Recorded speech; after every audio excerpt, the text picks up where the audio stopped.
नमस्कार दोस्तों, कैसे हो आप सभी। आशा करती हूँ कि बढ़िया होंगे। देखो, हम सब तो बिल्कुल भी बढ़िया नहीं हैं, क्योंकि कल जो हमारे साथ हुआ वो आज तक कभी नहीं हुआ। 18 साल हो गए हैं मुझे भी ट्रैवल करते करते, लेकिन कल के इस इंसिडेंट ने मुझे हिला दिया। लिटरली आंखों में आंसू हैं। बहुत ही ज़्यादा तकलीफ़ भरा दिन रहा। बच्चों के साथ स्पेशली बहुत प्रॉब्लम होता है। अगर आप अकेले हैं, आप मम्मी पापा हैं, आपके बच्चे नहीं हैं, तो ठीक है, एक बार को आप सहन कर सकते हैं। लेकिन जहाँ बात अपने बच्चों पर आ जाती है तो प्रॉब्लम बहुत ही ज़्यादा बढ़ जाता है और इतना गुस्सा आता है हद से ज़्यादा। जब आप पे करते हैं और वो भी एक्स्ट्रा पे करते हैं तो बात बहुत बियॉन्ड हो जाती है। मानते हैं कि नहीं? ये देखिए। तो बेसिकली मैं आपको ये दिखाना चाहती हूँ कि कल हम जो है विशाखापट्टनम से निकले थे दिल्ली के लिए। तो चूंकि दिल्ली में फॉग है तो हमें मैसेज आया कि आपकी जो फ़्लाइट है वो हाफ एन आवर लेट है। आधा घंटा हम घर से लेट निकले तो हमें एयरपोर्ट पे जाने के बाद पता चलता है कि हमारी फ़्लाइट आधा घंटा और लेट है। तो हम वहाँ पे भी लेट हो गए, 1-1.5 घंटा बैठे रहे।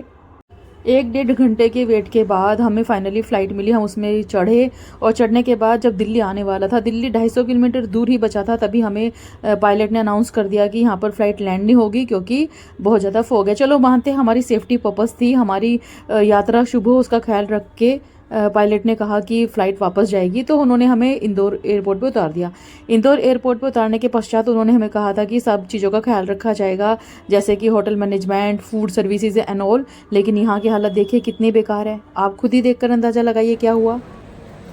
तो रात के 3 बजे ये हालत है कि हम लिटरली ज़मीन में बैठे हैं और ना ही कोई खाने का अरेंजमेंट है, ना पानी पीने का। वॉशरूम की हालत वो ख़राब है और मतलब बुरी हालत हो रखी है यहाँ पे। तो समझ नहीं आ रहा, ये एयर इंडिया इतनी बड़ी फ़्लाइट एजेंसी है, गवर्नमेंट की उस अंडर आती है, तो इनकेस अगर ऐसा कुछ इमरजेंसी में हो जाए तो फिर क्या करें। रात भर ऐसे ही बैठे रहे।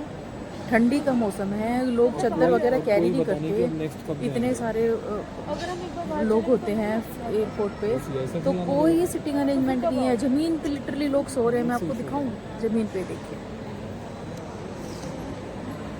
अखबार बिछा बिछा के लोग सो रहे हैं और भूख लग रही है। और इतना मतलब यहाँ पर कोई फूड कोर्ट भी नहीं है कि हम जाके खाना खा लें। और जो एक फूड कोर्ट है उसमें मैगी मिल रहा है, वो भी 250 रुपीज़ का। मतलब सब कुछ इतना एक्सपेंसिव कर दिया उन्होंने लिटरली। और ना कोई जवाब दे रहा है, ना कोई पूछ रहा है। बिल्कुल भी समझ में नहीं आ रहा कि क्या करें। We got frustrated. वैभव देखिए कैसे सोया हुआ है। और अभी ये लोग ये बोल रहे हैं कि कल की भी कोई गारंटी नहीं है कि आप दिल्ली जा पाओगे कि नहीं। हो सकता ना कोई बाहर, जैसे इस तरह के प्रॉब्लम हो जाते हैं, पर उसमें क्या करते हैं कि आपको कहीं किसी होटल में स्टे करा देते हैं। यहाँ पर ऐसा कुछ भी नहीं है और ना कोई बात कर रहा है। जब हम किसी से बात करने जा रहे हैं तो सब भाग जाते हैं, फ़ोन पे लग जाते हैं। तो बेसिकली गॉट फ्रस्ट्रेटेड। समझ नहीं आ रहा कि क्या करें, समझ नहीं आ रहा। भूख लग रही है, पेट में दर्द हो रहा है। मैं किसी मेडिकल प्रॉब्लम से जूझ रही हूँ पिछले कई दिनों से, और बैठे बैठे खड़े खड़े बहुत ही ज़्यादा हालत ख़राब हो गई है। तो कुछ भी नहीं पता कि क्या करें, कभी नहीं समझ में आ रहा है। पर ये जो अरेंजमेंट है एयर इंडिया का बहुत ही वाहियात है। पैसे इतने ज़्यादा लेते हैं लोग, सब कुछ इतना ज़्यादा लेते हैं, उसके बाद फैसिलिटीज़ के नाम पर ज़ीरो। सब लोग ज़मीन पे पड़े हुए, लिटरली ज़मीन पे पड़े हैं सब लोग। शर्म आनी चाहिए। किस तरह के अरेंजमेंट्स हैं, क्या कर रहे हैं। छोटे छोटे बच्चे हैं, न्यूबॉर्न बच्चे हैं, लेकिन लोग ज़मीन पे पड़े ना। This is too much. इस वीडियो को ज़्यादा से ज़्यादा वायरल किया जाए ताकि ये वीडियो पहुँचे लोगों तक और वो इस चीज़ पे एक्शन लें, क्योंकि ये चीज़ अच्छी नहीं है। This is not good. Plus ये लोग ये भी नहीं बता रहे कि कल हम जा पाएंगे कि नहीं। भरोसा ही नहीं है, पता नहीं, कोई अटेंड करने के लिए है ही नहीं। तो भाई कुल मिलाकर यही कहना चाहूँगी कि जब भी आप दिल्ली जाए या कहीं जाए, एयर इंडिया से फ़्लाइट करवाने से पहले भाई 100 बार सोचें आप, क्योंकि इस तरह के प्रॉब्लम ये लोग अगर हो जाते हैं तो सोल्यूशन नहीं है इनके पास। तो इतनी परेशान हो गए, रात में 3 बजे मैं ये वीडियो बना रही हूँ। बहुत रोना आ रहा है यार। छोटे छोटे बच्चे को लेके ना लेडीज़ ज़मीन पे सो रही हैं लिटरली। बहुत दुख हो रहा है। मेरा वैभव तो 8 साल का है, लेकिन बहुत छोटे छोटे बच्चों के साथ माँ इतनी परेशान हो रही थी। कहीं भी एक भी चेयर ऐसी नहीं थी कि जिस पे वो बैठकर उन्हें फीड करा सके। ये देखिए, और कुछ कुछ लोगों ने चेयर ले ली थी जो पहले आ गए थे। बाकी के लोग को की क्या हालत थी, रियलिटी क्या है, वो मैं अब आपको दिखाती हूँ। आपको देखकर अंदाज़ा लगेगा कि इतनी बड़ी एयर सर्विसेज जब इस तरह की सर्विस आपको प्रोवाइड करो तो कैसा लगता है। मतलब आप व्हील चेयर पे बैठने को तैयार हो। व्हील चेयर खोल खोल कर लोग बैठ रहे थे, ज़मीन पे अखबार बिछा के लोग सो रहे थे और कोई भी सुन नहीं रहा था। बार बार 1000 बार लोग चक्कर काट रहे थे कि कोई तो सुने, कोई तो कुछ प्रोवाइड करे, पर नहीं, कोई नहीं। ये देखिए, this is the reality of airport. Indore airport की हालत है ये, जहाँ पर ठंड में लोग ज़मीन पे सो रहे थे, कोई भी नहीं आ रहा था।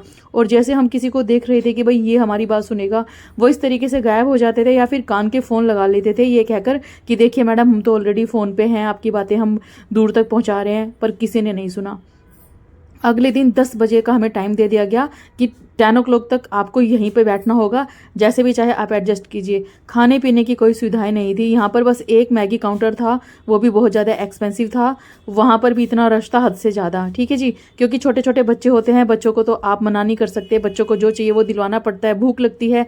मैंने भी घर से टिफ़िन कैरी किया था, लेकिन चूंकि वहाँ पर हमें बहुत समय लग गया तो टिफ़िन भी ख़त्म हो चुका था। उसके बावजूद हालत देखें यहाँ पर क्या है, हर कोई इतना परेशान था। बार बार हम इनको बुला बुला कर शिकायत कर रहे थे, लेकिन किसी ने नहीं सुना।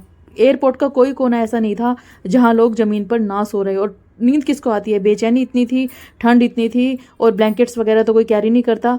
हर कोई परेशान था, हर कोई, और सिस्टम ने बिल्कुल सुना नहीं। इतने ज़्यादा परेशान हम लोग हो गए थे, बहुत ज़्यादा।